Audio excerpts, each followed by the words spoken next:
Running the backtest on M1 for boom 1000. This is what we have. As you can see here, the strategy is after a spike happens, we take several trades. This is an adjustable value. I've used 5 for my case, so 1, 2, 3, 4, 5. So whenever a spike happens, we take the first trade. Each trade is triggered with its own take profit and stop loss, and then we specify the number of candles that we want to ride this wave. Let me fast forward a bit. Yeah, so that's how the strategy is working on M1.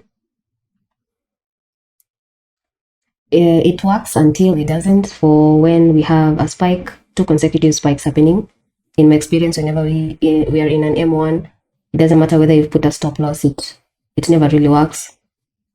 So let me just let this run first. Then you can see a case where we take several losses.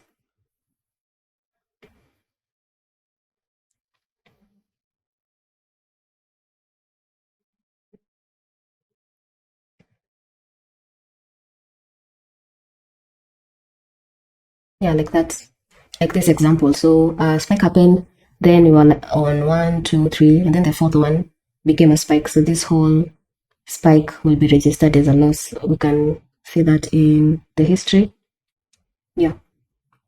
So while this strategy works when the trend is good, it can really wipe you off when we have a spike that breaks the cycle. However, you can choose to specify that you only want to take 1 trade after a spike happens, 2 trades, 4 trades, 5 trades, whatever you want. I've just used 5.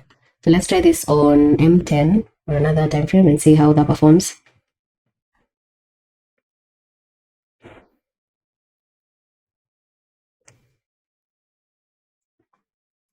Yeah, so for the M10, the spike happens, then you take the first trade. Now, for this example, if you noticed at this point, it started as a candle, then it reverted into being a spike, but our stop loss our take profit, had already been hit. So for different time frames, it's going to work differently. Because you can see the losses are still consistent across time frames. So you need to really be careful with this strategy without having any other way of knowing trends and when to avoid spikes. I will be covering in the future video how we can add technical indicators to this strategy.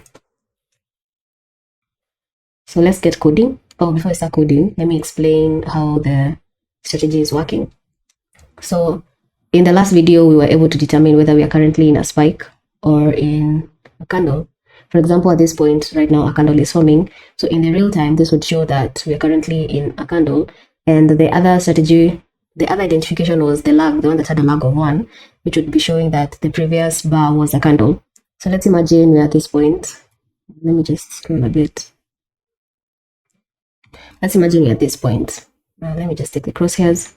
Let's imagine this is the candle, this is the bar that's currently being formed, which is a candle, and the previous one is a spike. So when this starts forming, we check whether the previous candle was a spike. If this is true, it was a spike, we trigger a trade. And then because we want to be able to simulate riding this candle, this wave, we initialize a counter. So the counter at this point will become 1. Then once the next bar forms and the counter is less than what we want, in our case it was 5, we trigger another trade, trigger another trade, trigger another trade, like that, until we hit the number of maximum candles that you will be specifying in the EA. This will be a dynamic field that we will cover when we are attaching this to a chart. So to go over this again, at this point, we have the counter. If this was the current forming bar, the counter is 0 at this point. When we have a new bar and it's a candle, and we check the previous bar was a spike, the counter becomes 1. And then a new bar forms and the counter has not yet reached the maximum that the user has specified, we take another trade. And that keeps continuing. And then on the real time, when this spike happens, the counter is reset to 0, and then we start again. So this gives this illusion of you're taking trades. Well, not really an illusion, but that's how the strategy is currently working. So let's jump over the code. To launch your IDE, click on this IDE button up here, or press F4 on your keyboard. This is the previous file that we're working with for the previous video. I'll put a link to it in the description. So for this strategy, I want to separate logic for both boom and crash. So I'll start with boom. So I'll create a new file, come here to new, click on new, then next, then I'll just name it YouTube. YouTube is my folder. Then I'm gonna name this as boom tick trade after spike, and then click on next, finish. So I'll just be copying over the contents of this file to the new one for boom. I'll do some cleanup to just leave things associated with the boom on this file. So like, for example, this condition here for crash, I'm going to remove that. And then because you already know this will be working in boom, you can also remove this. So this was the code we had for the real time. For that, I'll just grab this part and put it here. Maybe I can just add a comment up here and say current price or bar being formed. Then I can just delete this code that I had commented out in that other video. So yeah, I can style this a bit. Yeah, I think I'm good to go now. Let's see. The current chart is, we can just here and just say the current chart is boom, and the current candlestick is, we can just let that remain. Okay, so let's get into the strategy. The first thing I need is I need to define some variables that the user will be able to input when they are attaching the EA to the chart. Okay, let me just show an example so that we can see what I mean. So this is the boom 1000. I have the boom 1000 open here. If I was to attach the boom take trades spike, I'll say yes. As you can see here, I want to be able to change this to whatever I want. The lot size, the stop loss, the take profit, and the number of candles, which I was demonstrating is 5. So these 4 variables will be provided by the user, but I'll be putting default values for them. So going back to the code, at this point, I'm going to just comment variables the user will define. So the first one we've seen is the lot size. So I'm going to start with input. That's how you specify that this will be an input field. Then I'm going to call this lot size input. Initialize it to 0.1. And the next one is the stop loss. Input double stop loss input.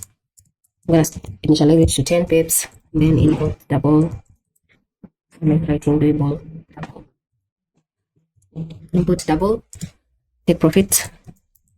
Input is equals to 10. So this will be a risk ratio of 1:1. You can, if you have an appetite for risk, you can always change this. And then the maximum candles will be input an integer of max candles. I'm going to call it max candles and then 5. So other things that we need to initialize is the number of, so like I mentioned, we'll be having a counter. So let me just initialize the counter up here to be 0 for a start. So number of trades counter is equals to 0. This is the counter that will be incremented whenever we are trying to write the wave. Yeah, those are the things I need for this. Then going down here to the on tick function. At this point, I need a few things. Let's see. Sorry. At this point, I need a few things.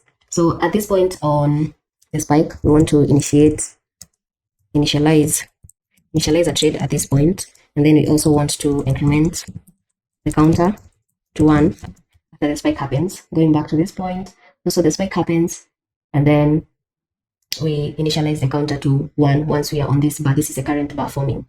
So this spike, this is for the last candle. That means this has the lag of 1. As you can see here, this is what has the lag of 1. So when we identify that the previous spike, the previous candle was a spike, we want to initialize a trade and then increment the counter by 1. Because we'll be taking trades multiple times, I just want to separate out the logic for taking a trade. I'm gonna create a new function that I will call take trades. It will take in an argument that will be the lot size. This is not the same lot size that the user, I'll pass in the lot size that the user did provide up here on the input. Where is it? Yeah. So because this is boom, we need a few things. We need the ask price of the current candle. We also need to be able to use the ask price to set our stop loss and set our take profit. I'll also need to set magic number. So the magic number just identifies trades that have been taken by that specific EA if you have multiple EAs running on the same chart. Yeah. Or in your history, if you want to sort it according to the number of EAs, the number of trades taken by a certain EA, and then we'll take a trade at this point. So for the ask price, at this point, I'll need an inbuilt function to do this. So I'm just gonna say double ask price is equals to symbol info. This is an inbuilt function into symbol info double. Yeah, it checks in a few arguments. The first one is this current symbol. This means that if we attach this to a boom 1000, the symbol will be boom 1000. If we attach this to boom 500, the symbol will be boom 500. So this will be specific to the chart the EA is attached to. And then because you're looking for the ask, just do a symbol underscore ask. That. So now that you have the ask price, we want to now determine the stop loss. So I'm just going to say double SL, I'm going to call it SL, and then ask price plus the stop loss. The stop loss the user gave, the stop loss inputs times 1000 times point. Like that. And then for the take profit, it's double take profit equals to ask price plus the take profit the user gave times 1000 times point. Like that. So the magic number, we can also let the user specify this if they want. This will be a long magic number. Is equals to, I'll initialize it 1, 2, 3, 4. Let's go down here. Yeah. So to be able to set the magic number, we first need to import the trade library. So go back up here and initialize the trade library. So how we do this, you say hash include. This comes with MT5 hash include. It's in the trade slash trade dot mqh. Yeah, like that. Then you can initialize it with ctrade and then call it trade. Give it a reference of trade. So coming down here, we do trade dot set expert magic number.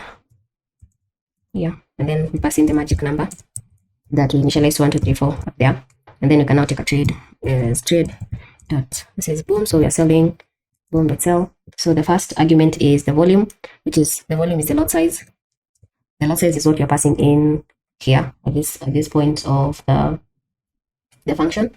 So the lot size, and then the next parameter is the symbol, which is symbol, so that it can take the default of where the EA has been attached. And the price, if you want to, you can use the ask price for this, or the bid price, whatever you want. But if you specify 00, you're just going to take the market price, the current market price. And then the stop loss, which is SL, we've already defined, the take profit. And then lastly, it's just a comment. Yeah, you can put whatever you want here. So subscribe to my YouTube channel.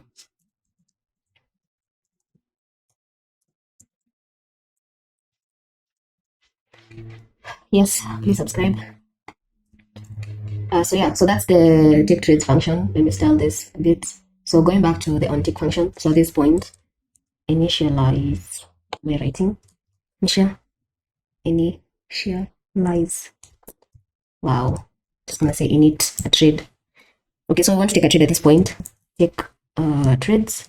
And then the lot size will pass in is the lot size the user gave. So in some cases, the user can input a lot size that is less than the lot size that specific symbol is allowable. It's allowable. So at this point, I want to do a check whether the lot size is greater than the minimum allowable lot size. So for this, I'll start by initializing a variable dot, I'm going to call it min lot. You can be able to get the minimum lot with symbol info double. Just notice here I have a typo. So this is symbol. There's no y, capital Y, it's like that, yes. So symbol double info, and then underscore symbol, and then this takes volume, min, symbol, volume, min. I'm going to check whether the maximum has been reached, but I think not, just do the minimum.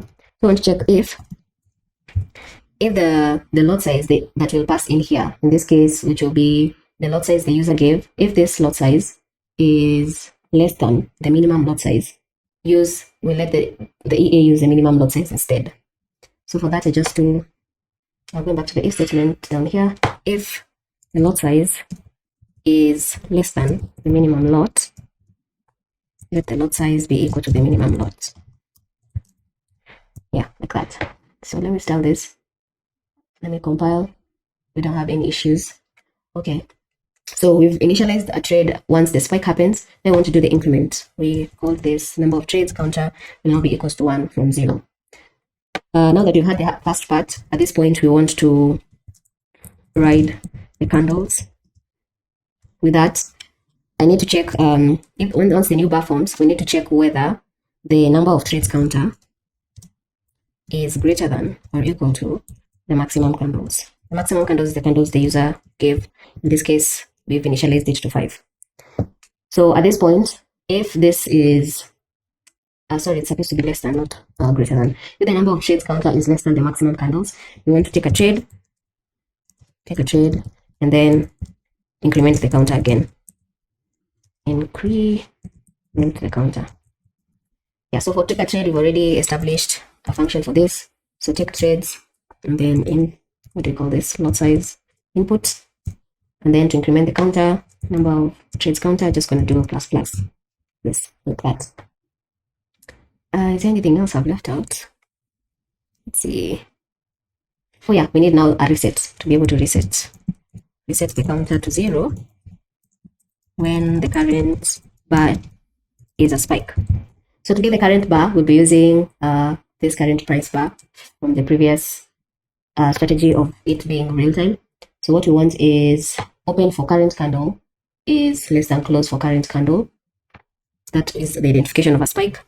So if open for current candle is less than close for current candle, that means we're currently forming a spike. Currently forming a spike in real time. So if the spike is forming, we want to reset the counter back to 0. Yeah, that's pretty much it. Let's see. So number of trades counter is less than the maximum candles. Yeah. So we might also want to add a check here that says the number of trade counters is also greater than 0. Yeah, because when it's 0, when it's equals to 0, that means we are currently in a spike. Everything resets. Let's compile. Go back to the IDE. It will be very simple. Just come to new, next, then YouTube. That's the folder I'm using. Then I'm going to call this crash.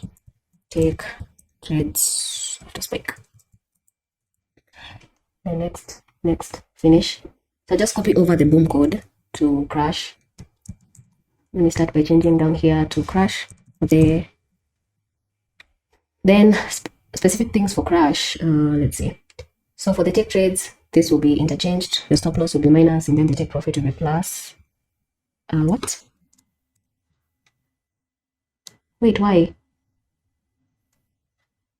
So for the take profit, the ask is negative. Oh, this was very risky. We will have lost money because of that. So this is boom, yeah. So for the ask price, for the stop loss, we add. For the take profit, we subtract. So I'm just going to copy this over again to crash, paste, then change here to crash. Going up here, we invert this to plus that. But now we'll be checking for the bid price. Let me just rename this to bid price. And then here it's symbol underscore bid. So bid price. And then here it's buy. Like that. Magic number, you can do whatever you want. You can change it in the inputs tab. So yeah, for this, now everything is inverted. This is greater than, this is less than, this is, well, that remains the reset, like that, yeah. So you compile, style, then click on history. Let me stop that. It started on without turning this on. Also need to change this up here. It's not picking what I want.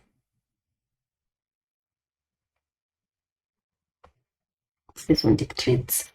So M1, yes. Every take.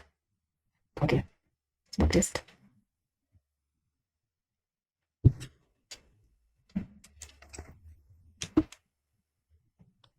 Is this crash really? Looks like boom. Yeah, sorry, it's supposed to be crash.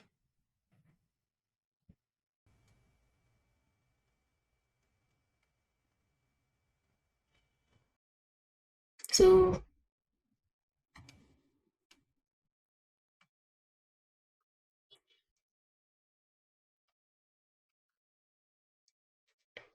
backtesting on Crash, it started so fast.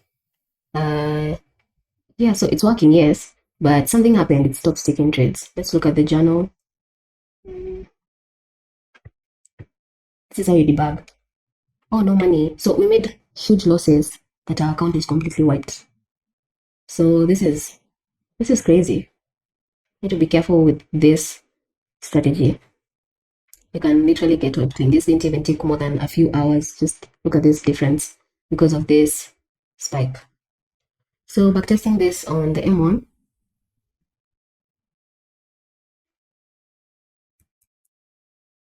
So a spike happens, we write that. So on backtest, you can also change the input values. Let me just show you that. We close that. You can come to the inputs tab, and then here maybe you want to test 10 and change maybe the lot size to 0.4, take profit maybe to 20. So you can start the backtest. You can see it loaded with the new values that we gave. So let's see. So this is the spike happened, then 1, 2, 3, 4, 5, 6, 7, 8, 9, 10. And then the take profit and the stop loss are different because you've increased the take profit. This also affects how much the bot makes. Let's go to history. As you can see, I'm pretty sure the loss is also bigger if it happens.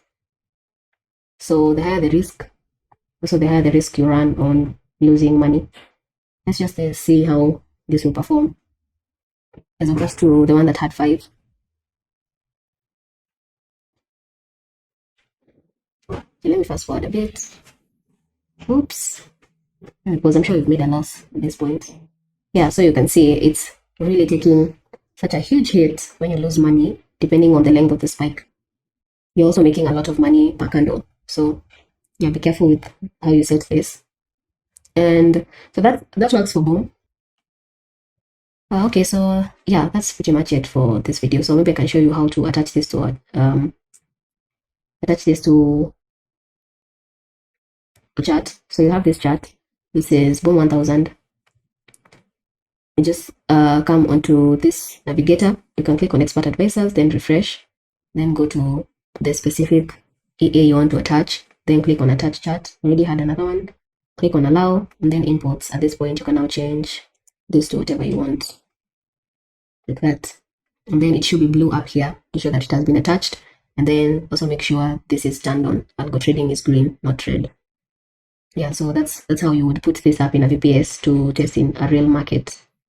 So that's pretty much it for this video. In the next video, I will be adding some technical indicators to help us identify trends better and avoid these situations.